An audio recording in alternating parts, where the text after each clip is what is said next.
these Jigs Villaflores of Love Poems for the Black Nazarene. Today, we are going to discuss the 6 lessons I learned from Steve Jobs and connect them with the teachings of the Black Nazarene. We lived in the US for over 30 years, and during that time, I watched the astonishing story of Steve Jobs unfold. Steve Jobs, I believe, raised one of the most fundamental questions in life. And this question, he asked John Scully of Pepsi when he was trying to convince him to join in his young company, Apple. Here is the question. Do you want to sell sugared water all your life? Or come with me and change the world? Impressive. And this question can be addressed to all of us regardless of profession. You can still change the world wherever you are. The only question is, do you have the passion to do it? This is key in understanding the success of Steve Jobs. Lesson number 1. Love what you do. If you haven't found it yet, keep looking. Don't settle. This reminds me of the great saying of Rumi, "May the beauty that you love be what you do." Looking around us, we see a lot of wasted, unhappy lives simply because they did not follow the simple rule. A lot of people are miserable in their jobs because that is not their passion. They're just there to make a living or because their parents chose that career for them. Long term, they will lose because they don't have the energy, the passion to get to the finish line. Ask yourselves this question. Is your job right now a marriage of convenience, or is it a marriage of passion? All of us have to answer the fundamental question of Ulysses. How do you drink life to the lees? Or how do you get to touch the very soul of life? And the obvious answer cannot be found in the poll that showed 70% of Americans either hated their job or was disengaged from their work. Steve Jobs offered the answer. Your work is going to fill a large part of your life, and the only way to be truly satisfied is to do what you believe is great work. And the only way to do great work is to love what you do. If you haven't found it yet, keep looking. Don't settle. Finding that passion is the first condition in changing the world. Lesson number 2. Separate what is essential from the non-essential. If there's somebody fit to rule the world, he would not be a politician. He would be the Philosopher King of Plato. Because the Philosopher King has the eyes to separate what is essential from the non-essential. St. Thomas Aquinas says, the job of a wise man is to know how to order things. In a world ruled by minutiae and multitasking, it's premium to look for a leader who has very keen eyes to see the soul of the problem. Steve precisely has those eyes.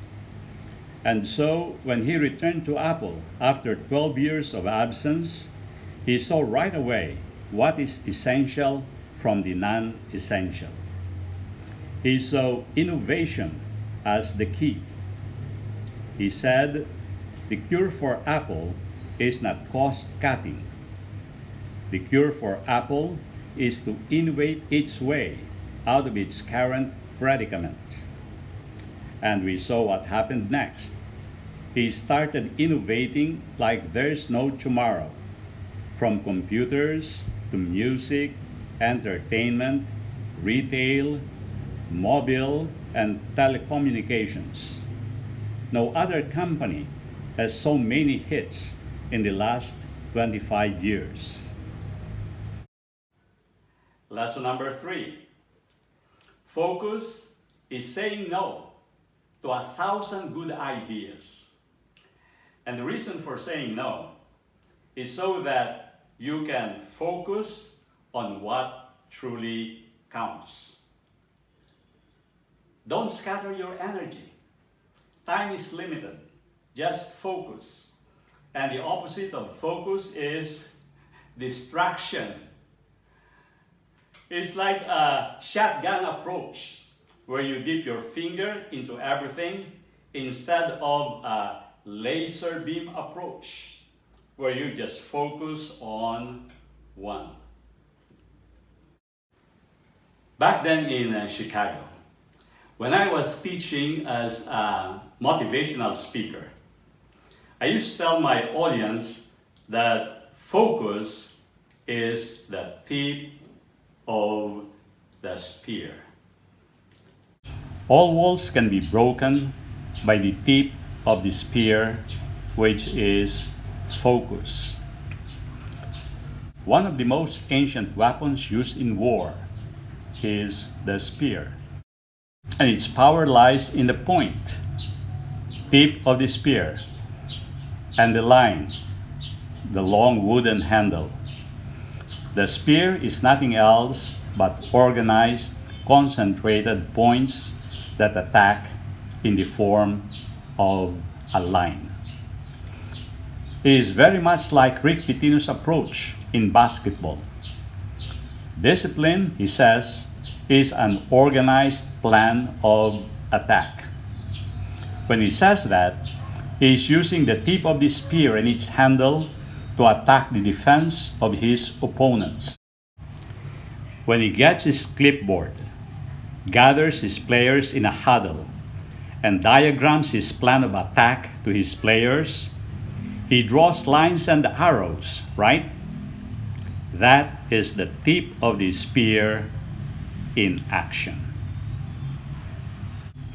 Going back to Steve, his biographer Walter Isaacson writes, when Jobs returned to Apple in 1997, it was producing a random array of computers, including a dozen different versions of the Macintosh.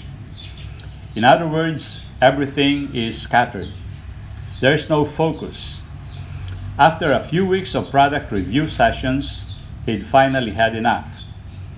Their job, he told his team members, was to focus on 4 great products. All other products should be canceled. There was a stunned silence. But by getting Apple to focus on making just 4 computers, he saved the company. That's focus.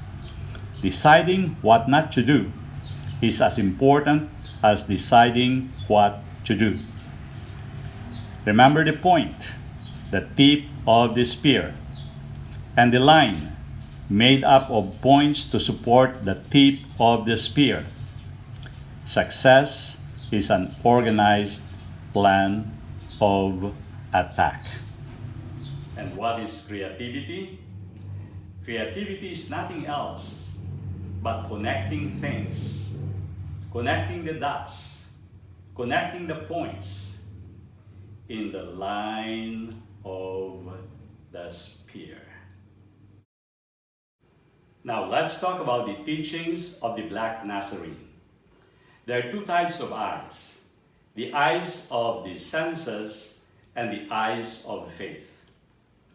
Remember the time when the apostles told Thomas that the Lord has risen?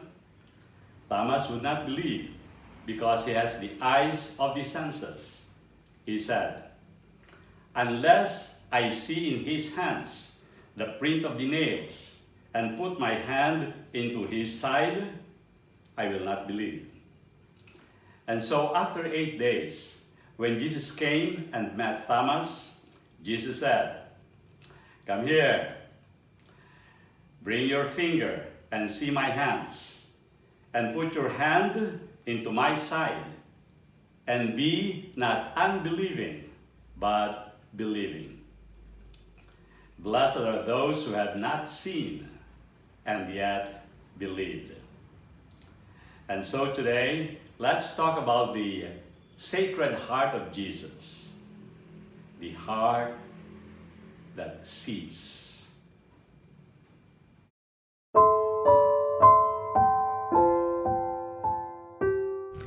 The eye is only good for seeing.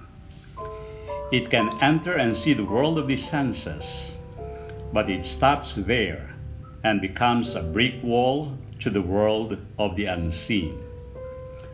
That's why the fox in The Little Prince says, "It is only with the heart that one can see rightly.